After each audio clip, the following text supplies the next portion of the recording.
Ethan Cole never thought of himself as someone who'd end up in a messy breakup.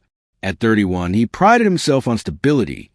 Steady job as a project manager in a mid-sized construction company, a 2-bedroom condo he bought after years of saving, and a carefully structured routine that gave him a sense of order. His friends teased him for being old-fashioned, the type of man who still believed loyalty was everything in a relationship. For almost 2 years, his life had revolved around Maya Bennett, a 29-year-old graphic designer with a quick wit and a smile that could disarm anyone in a heartbeat. They had met at a friend's barbecue, where Maya spilled sangria all over his shirt and apologized so profusely that Ethan ended up laughing. That laughter turned into late-night conversations, weekend trips, and eventually her moving into his condo a year later.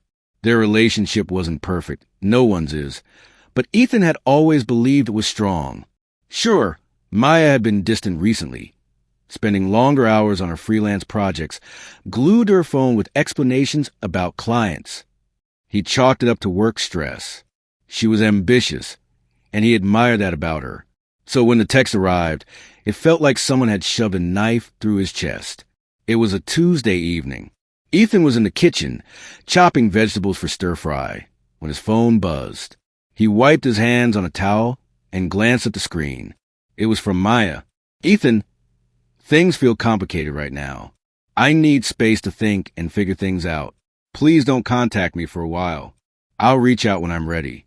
He read it 3 times, each word heavier than the last. Complicated? Need space? No contact? The words didn't fit with the woman who, just 2 nights ago, had curled up next to him on the couch to watch a movie. His fingers trembled slightly as he typed back. "Okay, Maya, if that's what you need, I'll respect it." He stared at the screen, waiting for another message, an explanation, anything. But nothing came. Silence. The next few days were a blur. Ethan dragged himself to work, came home to an empty condo, and sat in the quiet, replaying every moment of the last few months. Had he missed signs? Had her laughter been a little too forced? Her kisses too quick? He wondered if he had done something wrong, if his predictability had bored her. By Friday evening, he was restless. He poured himself a glass of whiskey, sat on the couch, and scrolled aimlessly through Instagram. That's when his stomach dropped. A friend had tagged Maya in a post. Ethan's thumb froze above the screen.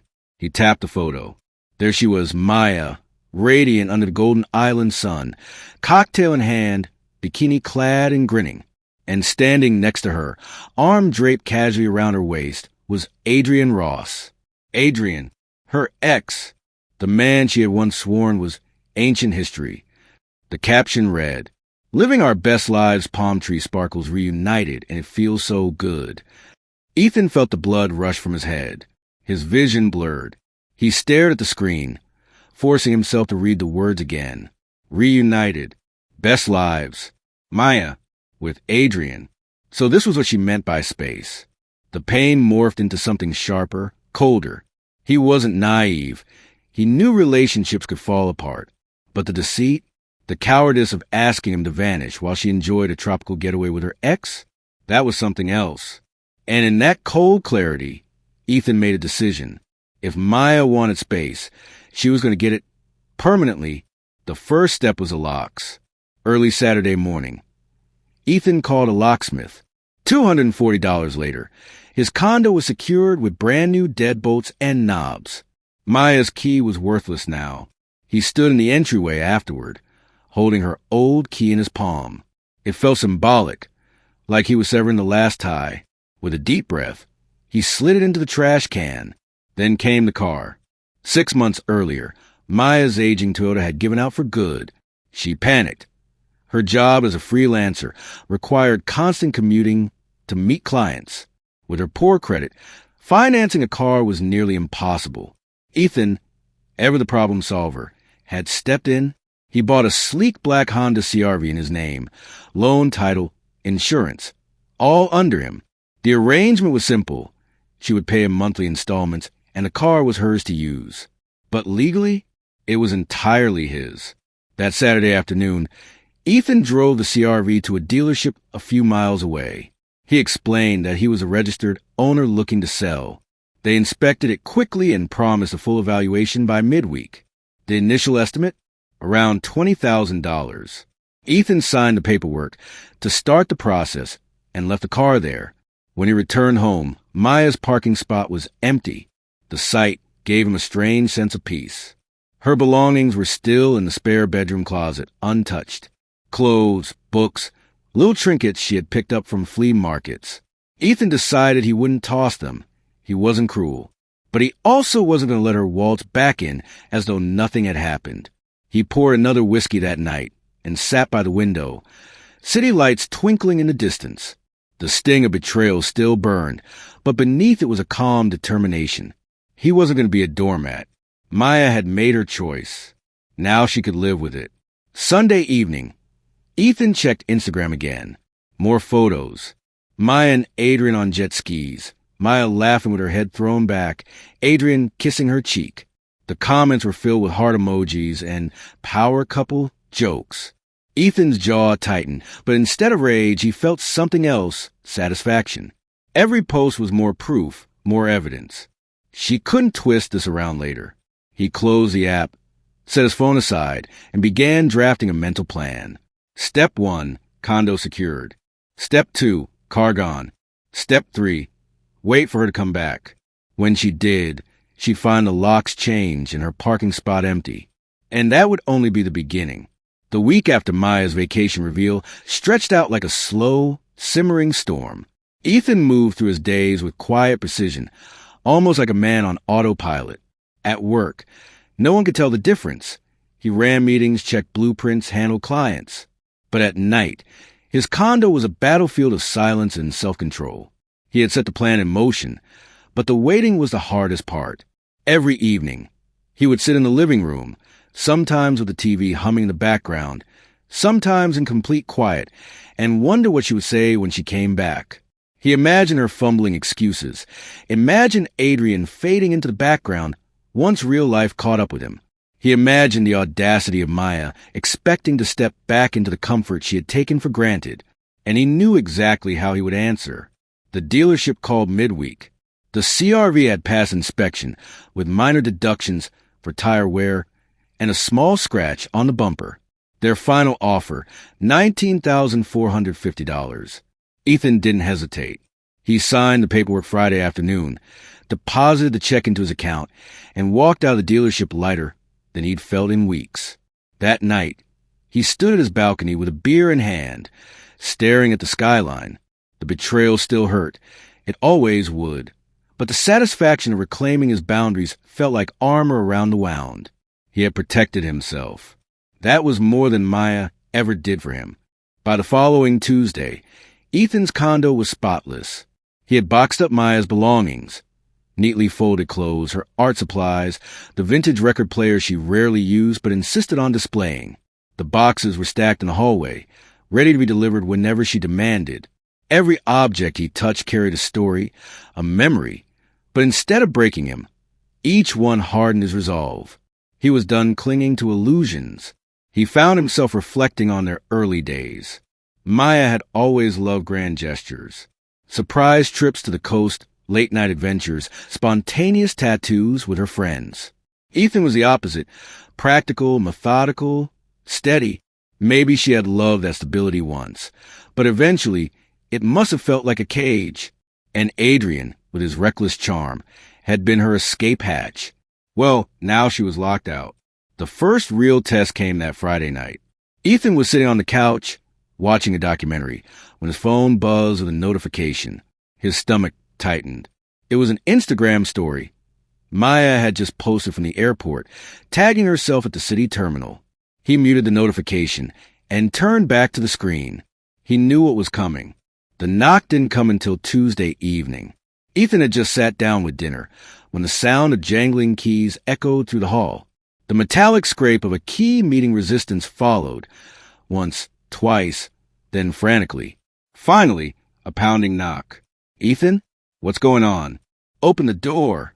Maya's voice was sharp, irritated rather than panicked.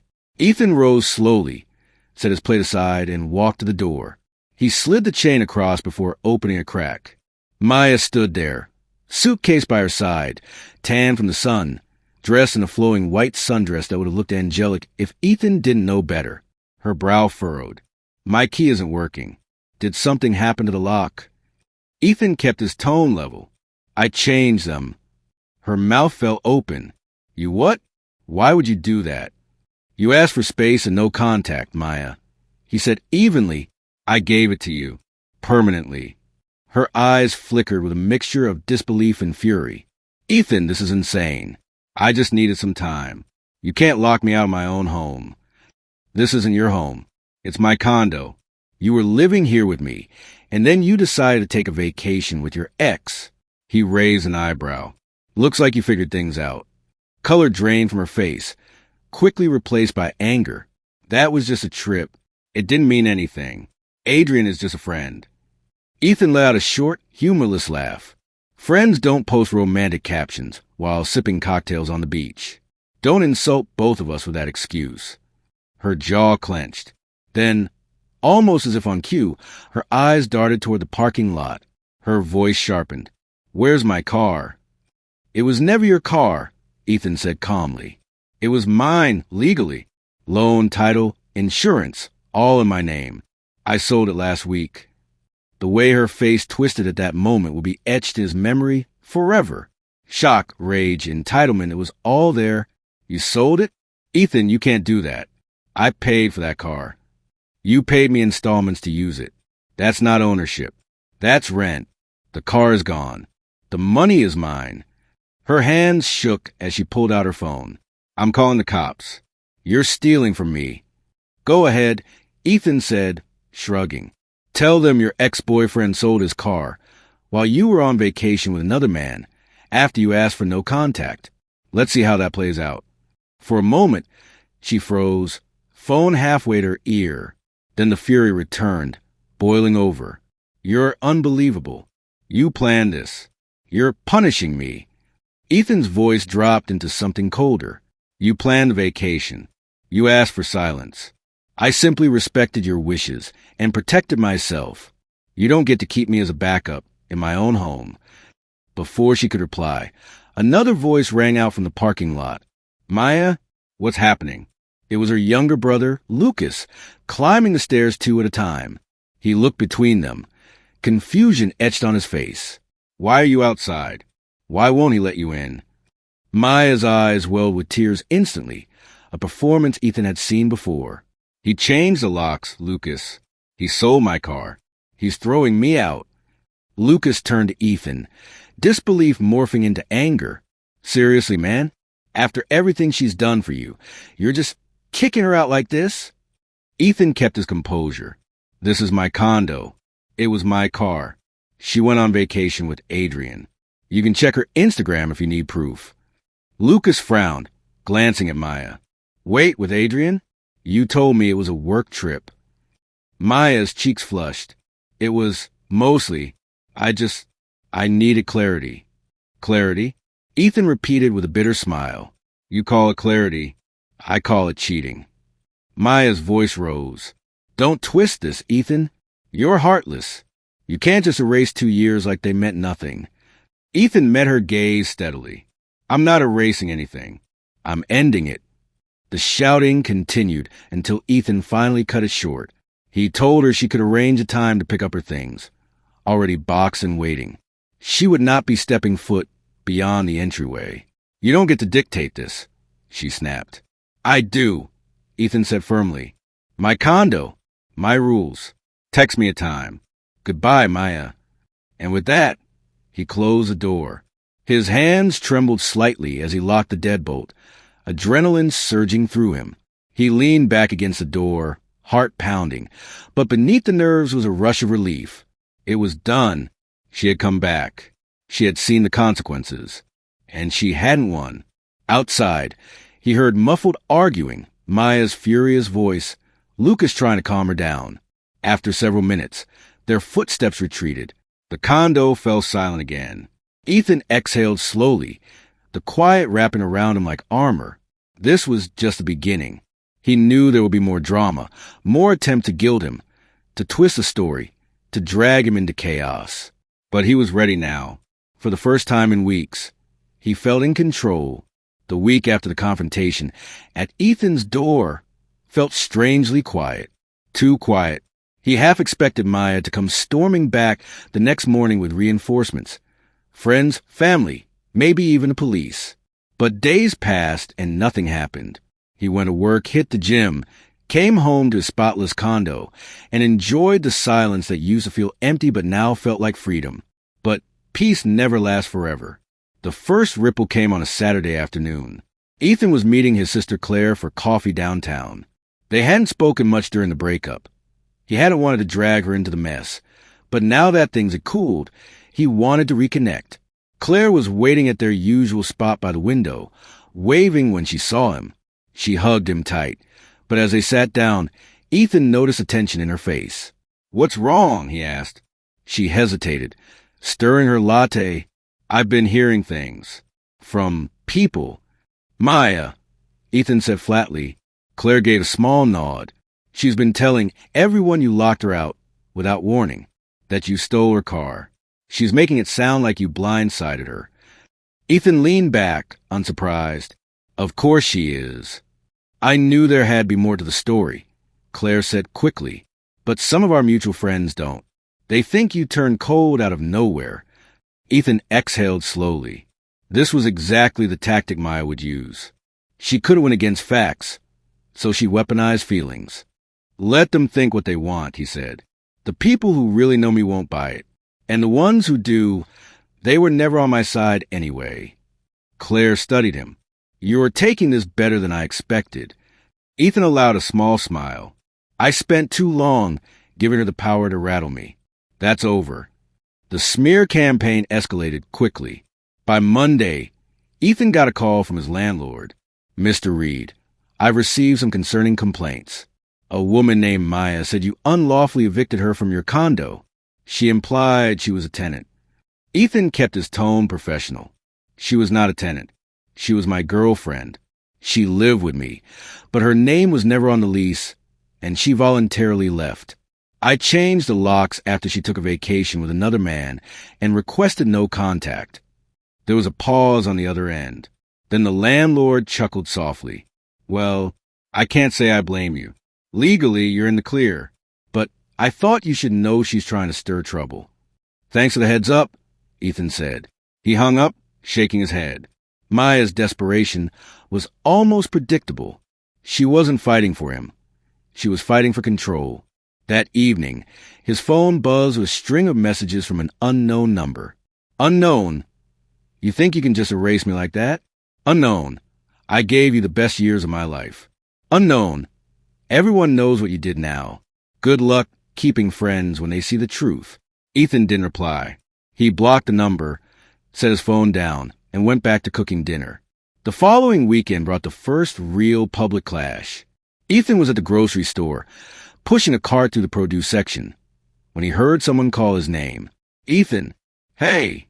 He turned to see Lucas, Maya's brother, striding toward him. Lucas's expression was a mix of anger and smugness. "We need to talk," Lucas said. "No, we don't," Ethan replied calmly, selecting apples and dropping them into a bag. Lucas bristled. "You humiliated my sister. She's staying with me right now, and she's a wreck. Do you feel good about that?" Ethan glanced at him. "She made her choices. I made mine. She says you manipulated her, that you set her up just to hurt her." Ethan gave a short laugh. "Set her up? She broadcasted her trip with Adrian all over Instagram. I didn't need to set her up. She exposed herself." Lucas's jaw clenched. "You don't understand her. She was confused. She needed time. She asked for no contact, Lucas, and I gave it to her. She just didn't like what that meant in practice." For a moment, Lucas faltered. Then he shook his head angrily.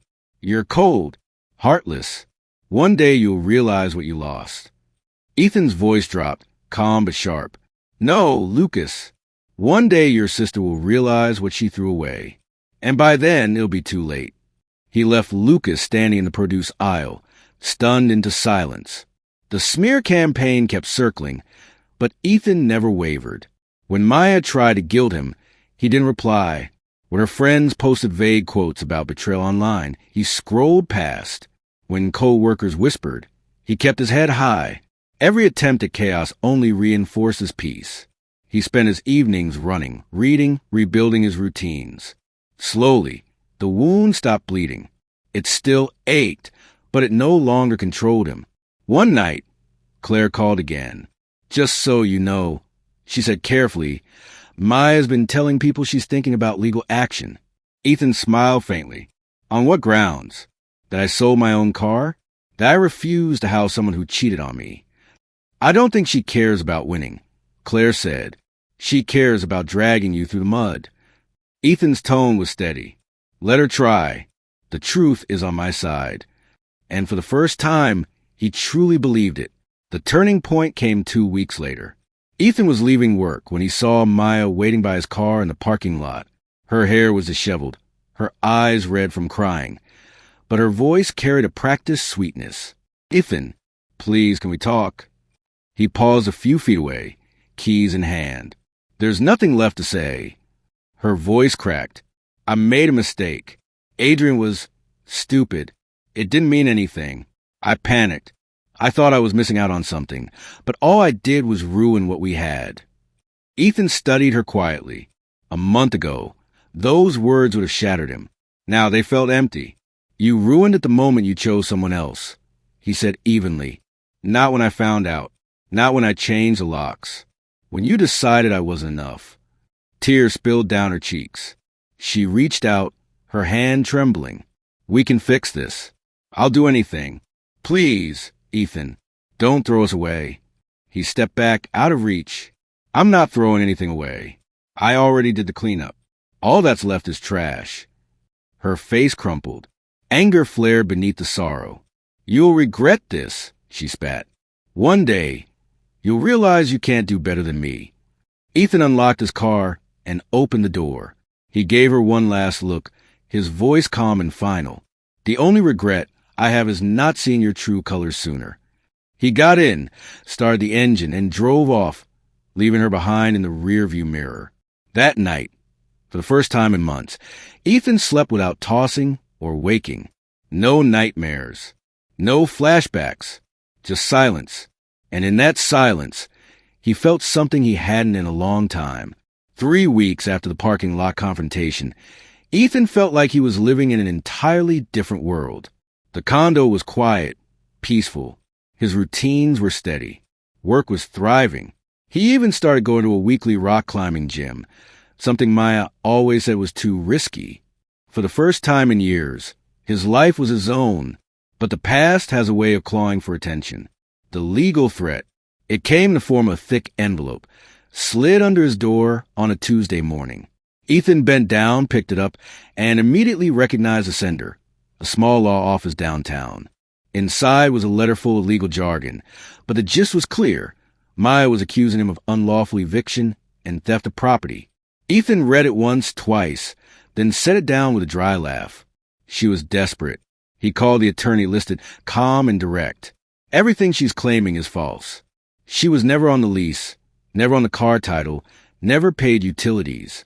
I have bank records, the dealership contract, and text messages where she explicitly asked for no contact. Do I need to hire representation, or will this fizzle out?" The attorney sighed. "Honestly, she doesn't have a case. This is intimidation. If it escalates, we'll file for dismissal. My advice, document everything. Keep your cool." That Ethan could do. He already had a folder on his desktop labeled "just in case," filled with screenshots and receipts. Facts, not feelings. The social spiral. Over the next week, Maya doubled down online. Her posts grew more dramatic. Quotes about betrayal, captions about being discarded after years of loyalty, teary selfies with Adrian suspiciously absent. Some of their mutual acquaintances unfollowed Ethan. Others messaged him privately, asking for his side. He answered honestly, briefly, without bitterness. And slowly, people began to see through the act. One night, Claire called again. "You won't believe this," she said, half amused. Maya tried to host a girls' night, and no one showed. People are tired of the drama. They're starting to realize the common denominator in all her stories is her. Ethan smiled faintly. Truth has a way of surfacing. It happened in court, ironically. Maya had pushed her claim far enough that a preliminary hearing was scheduled. Ethan walked into the small, wood-paneled room with his evidence neatly organized. Maya sat across the aisle, makeup heavy, posture stiff, eyes brimming with rehearsed sadness. When the judge asked for opening remarks, her lawyer painted Ethan as a cold, manipulative man who exploited her emotionally and financially. Then it was Ethan's turn. Calmly, he handed over documents. The lease, the car title, the dealership receipt, screenshots of Maya's vacation post with Adrian. The judge flipped through them, expression flat. Finally, she looked at Maya. Ms. Hayes, nothing here indicates tenancy or ownership. What I see is a personal relationship that ended poorly, but no legal standing. Case dismissed. The gavel fell. Just like that, it was over. Maya's face flushed crimson. She opened her mouth to protest, but her lawyer touched her arm, urging her to stop. The room emptied quickly, but Ethan lingered just long enough to meet her eyes one final time. There was no anger in his gaze, no triumph, just calm. You did this to yourself, he said quietly, and then he walked out, leaving her in silence. Moving forward. Life didn't magically heal overnight. Heartbreak never works that way. There were still mornings when Ethan remembered her laugh, her touch, the good moments before it all went wrong. But those memories no longer had the power to chain him. Instead, he filled the space with new things. Weekend hikes with coworkers. Quiet evenings reading novels he'd put off for years. Claire introduced him to a friend of hers, a woman named Natalie who loved climbing as much as he did. They started with coffee, then dinner, then long conversations that felt easy, unforced. He wasn't rushing into anything, but for the first time, he felt open to possibility again. One night, standing on his balcony with the city lights flickering below, Ethan reflected on a whirlwind of the past months. He thought of Maya's entitlement, her games, her smear campaigns, and he thought of how he had faced it, not with rage, not with cruelty, but with quiet, unshakable boundaries. Revenge hadn't come through shouting or fighting. It had come through peace, through control, through refusing to let her chaos dictate his life. The ultimate revenge was living well, without her. And as the cool night breeze swept over him, Ethan smiled. And with that, our story comes to an end, but the real story begins with your thoughts. What would you do if you were in this situation? Let me know in the comments. For the first time in a long time, the future felt wide open. And with that, our story comes to an end, but the real story begins with your thoughts. What would you do if you were in this situation? Let me know in the comments.